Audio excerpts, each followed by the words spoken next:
Swayam Prabha. Digital India. Educated India.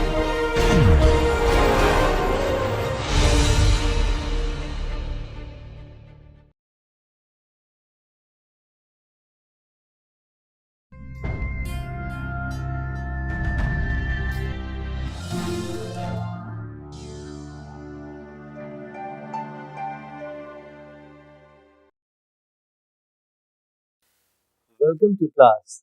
Today we are going to talk about linguistic identity and language movements all around us.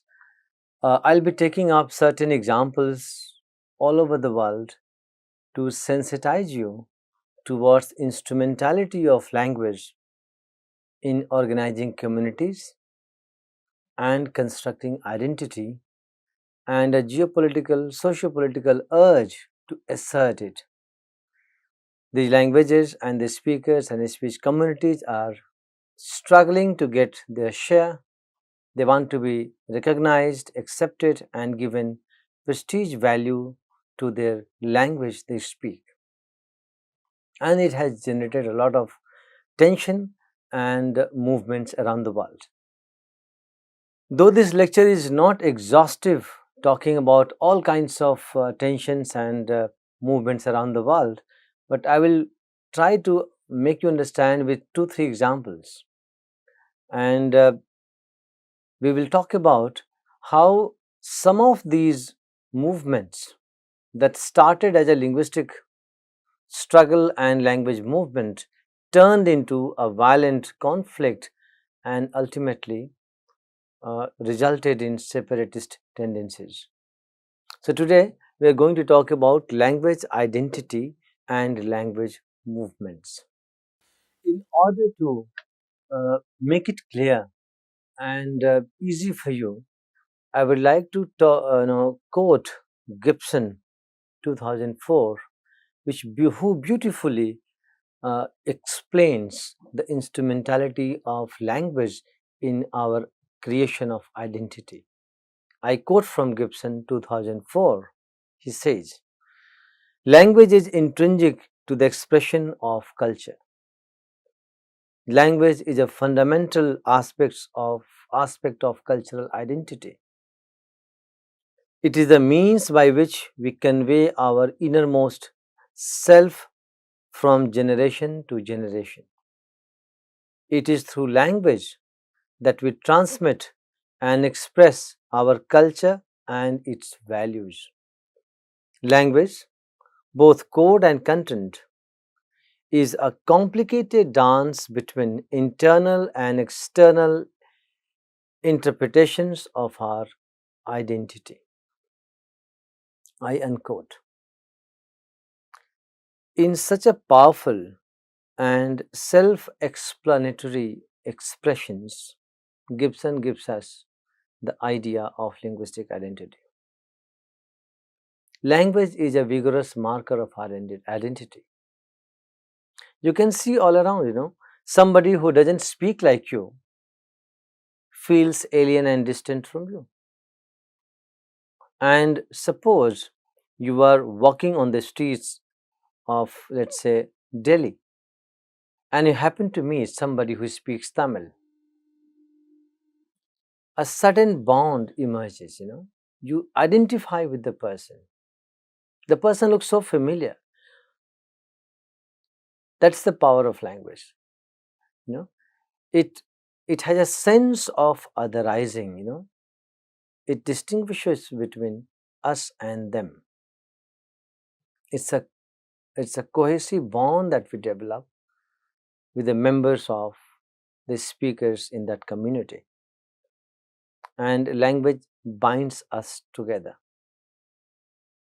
But sometimes, if a speaker feels that the language he or she speaks, or as a community, when it feels that the language they speak does not get prestige value, appropriate status, and it is neglected in terms of hegemonic exclusion, it turns out to be an agitation, a demand to be recognized, to be accepted and to have equal rights.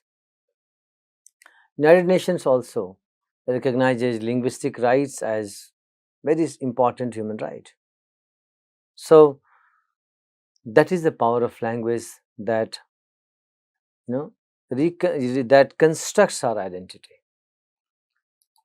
Uh, this kind of expression and this kind of sense prevail in multilingual societies where we have a number of languages spoken and each language is competing with the other. Multilingualism is an unmarked phenomenon throughout the world. However, its practices and characteristics are different depending on the regions. So, in some cases, it manifests a harmonic coexistence, like India for that matter. But in others, it turns out to be a violent conflict, like the case of Bangladesh, erstwhile Pakistan for that matter. We'll talk about that case. So, multilingualism in Southeast Asia and Africa has not resulted in a separatist tendency by and large, barring a few movements, and they have a history of plural, pluricultural, multi-ethnic, multilingual societies which have stayed in harmony and coexistence for centuries. We will see some cases and understand this phenomena of language movements. So, we need to understand that majority of the countries have a stated policy on official language. And why do they need to have a stated position? What purpose does it serve? If you want to understand more about it, you should watch the videos on official languages, on language planning and policy. You will get more about it. However, the expression linguistic conflict represents the power of a language to generate potential tension, conflict situations and separatist tendencies. The moment we say linguistic conflicts, that means there is a struggle against perceived hegemonic expansion of a particular language. And always remember, the power of the speakers of a particular language, the social, political, economic powers of a particular speakers of particular language are projected onto the language they speak, and language becomes powerful, a powerful mode of expression.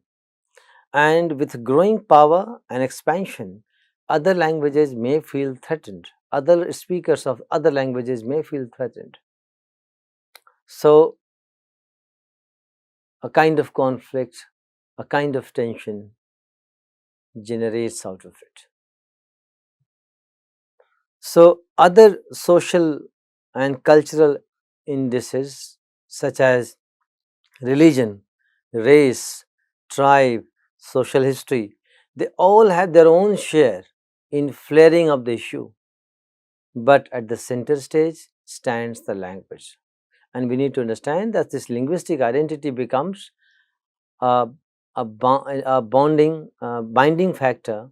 It creates a cohesive bond to fuel such movements. Now, looking at the status of official languages, here is some data just to understand the fact.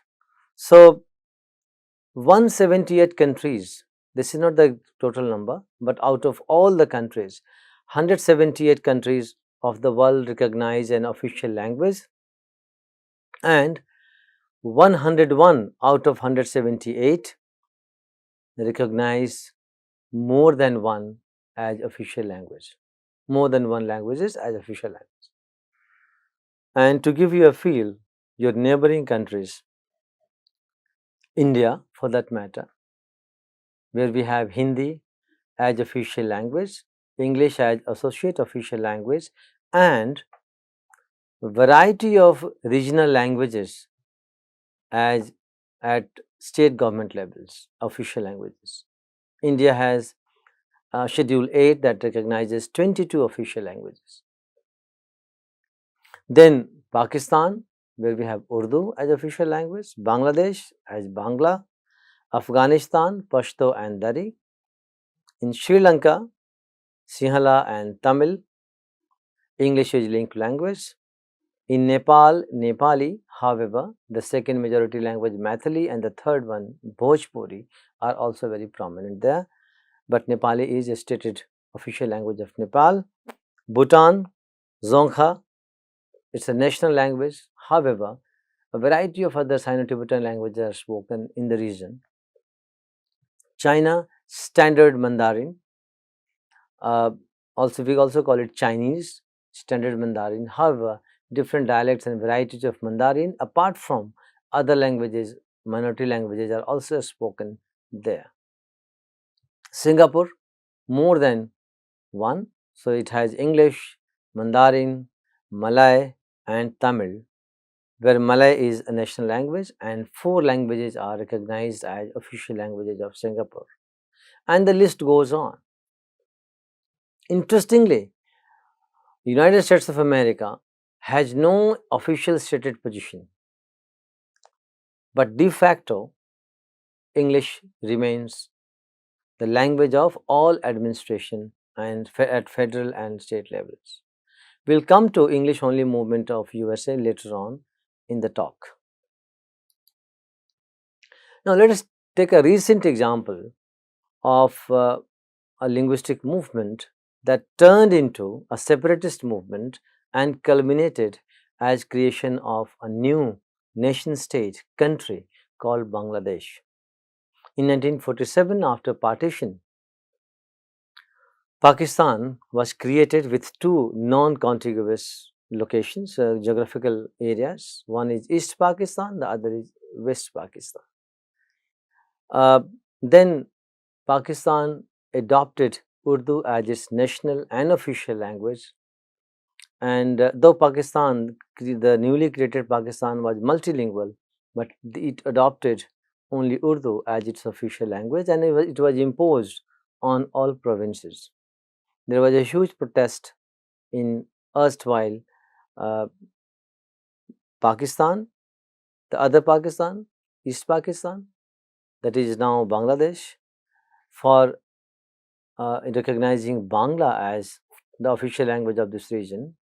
And on 21st February 1952, students of University of Dhaka and a number of other political activists assembled there to protest against it. The protest got violent and the establishment opened fire and many people died. And that flared up this movement, and later on in 1956, the central government relented and granted Bengali language as official status. However, it did not stop there, because by that time the Bangla language and Bengali nationalism was intertwined. They were intertwined, and this Bengali nationalism movement took up, right? And finally, in 1971, as we know, Indo-Pakistan War and Bangladesh was created. That is the history of this Bhasha Andolan, erstwhile East Pakistan. And to mark the significance of mother tongue all over the world, and to address the sentiments of speakers of different languages, minority languages, excluded languages, as well as mainstream languages, UNESCO declared 21st February as International Mother Language Day, and we celebrate it every year and mark the derive prestige out of declaring and practicing our mother tongue. Now, let us look at a case of Canada for that matter, Quebec, Quebeco movement. This is ongoing movement in the eastern Canadian province that arises from Quebec being the only French majority, uh, mostly otherwise mostly English speaking country. And there is a demand to recognize Quebec. And however, Government of Canada recognizes Quebec and English both as official languages. However, the sizable population and many separatists still demand a varying degree of autonomy, including complete independence. So that movement that started as a language movement, linguistic movement, is still not over, and there are demands and tension in Canada.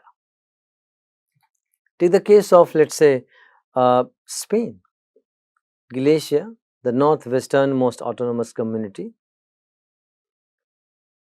It hails the recognition of the Galician nation as distinct from Castilian Spanish to a great extent, and there is a linguistic conflict and there is a linguistic tension.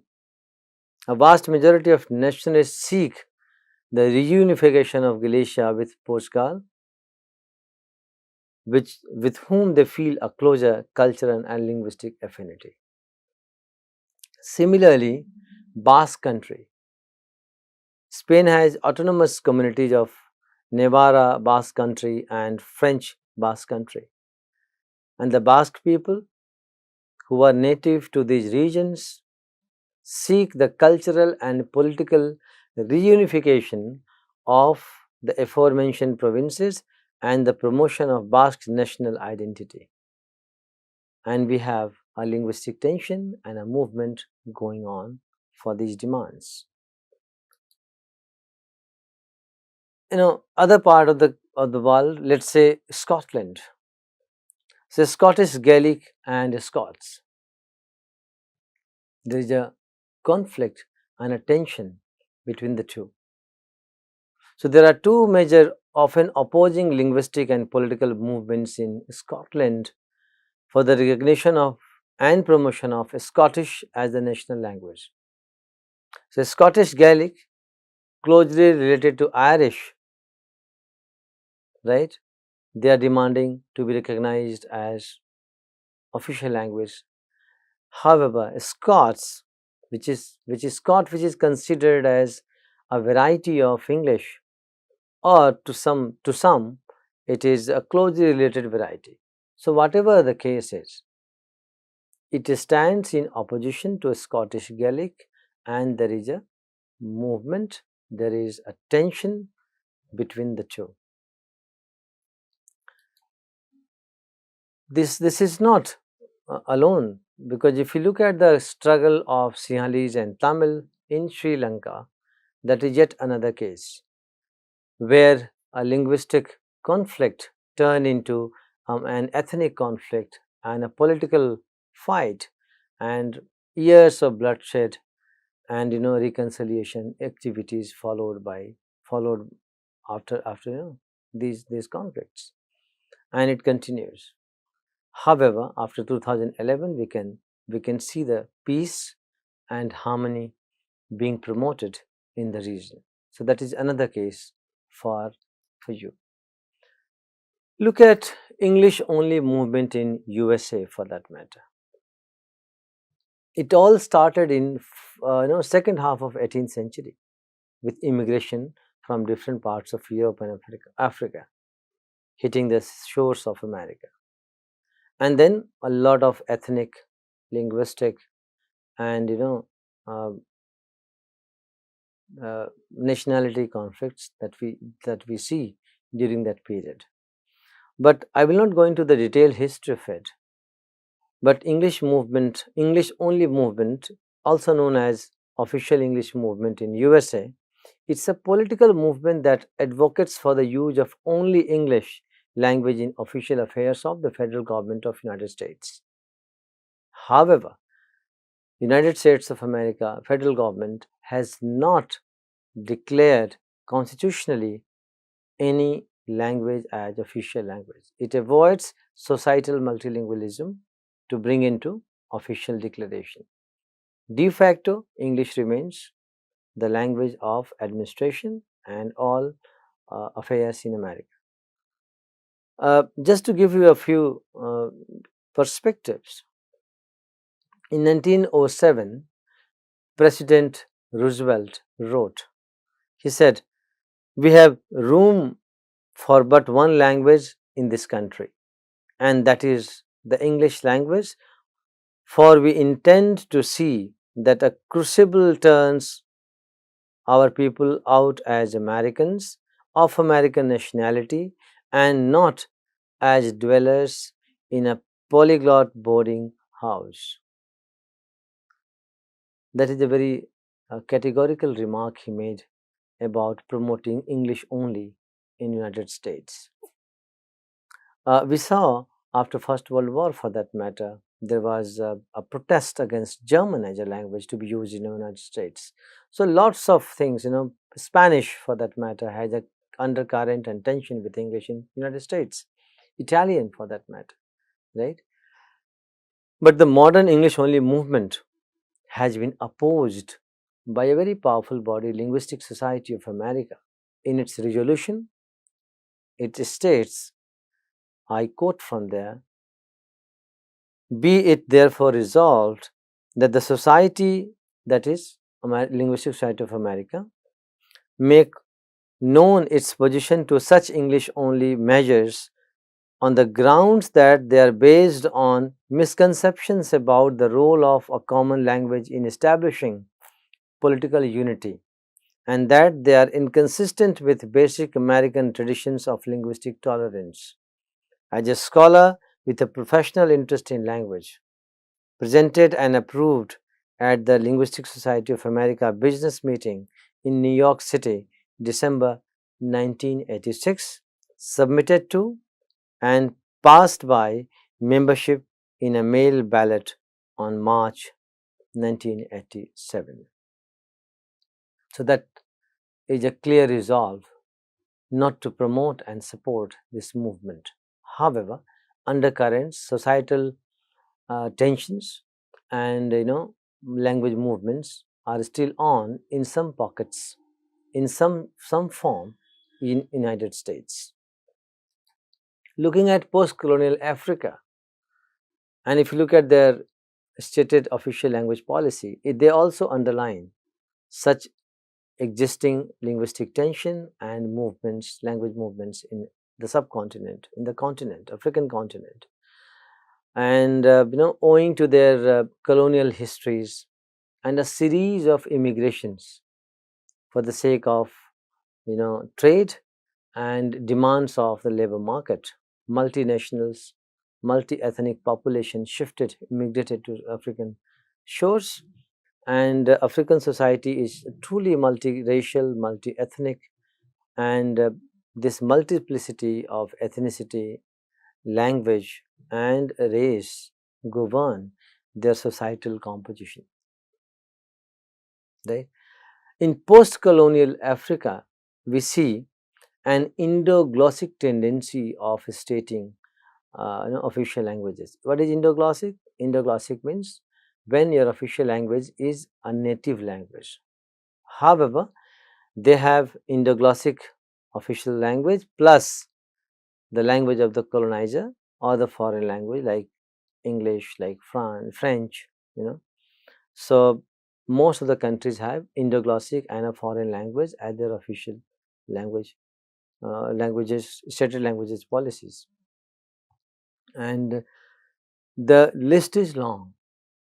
But what is important is to understand that in all multilingual societies, right, we have this tendency of undercurrents, demands, and a kind of linguistic tension which may be flared into a political social movement. In India also, even if we have 22 languages recognized in Schedule 8, there are 38 languages which are struggling to get into the list, and many more are trying to be recognized, and get the share in the public sphere. So, this is what is linguistic tension and language movements across the world. You can know more about it. You can just try to find such studies and cases about a particular region. Let's say Indonesia for that matter. Let's say Malaysia for that matter. Let's say Myanmar for that matter, Vietnam for that matter, and other places. And if you look at those countries which have colonial history, you find it more permanently. 1950s onwards, we have seen a series of efforts and studies and interventions by governments to state their official language policy, announce their stated language policy. Why there was a need for language planning? Why there was a need for stated language policy? Answer is prevailing linguistic tension and language movements, and addressing the demands of the speakers of those languages who wanted their share, and push away kind of hegemonic expansion of a particular language or a particular speech community. So, this is it for now. We will meet in the next class with some more interesting themes and topics. Thank you very much.